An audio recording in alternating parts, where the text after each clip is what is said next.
বর্ণাঢ্য র্যালি এবং সমাবেশের মধ্য দিয়ে রাজধানীতে মহান মে দিবস উদযাপন করেছে বিভিন্ন শ্রমিক সংগঠন। বেতন ভাতা বৃদ্ধি, বাড়তি কর্মঘণ্টা কমানো, নারীবান্ধব কর্মপরিবেশ নিশ্চিত করা সহ নিজেদের অধিকার আদায়ে সোচ্চার হতে রাজপথে স্লোগান দেন শ্রমিকরা।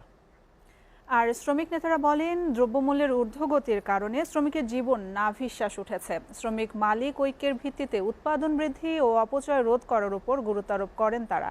তামান্না তাহসিন খানের প্রতিবেদন।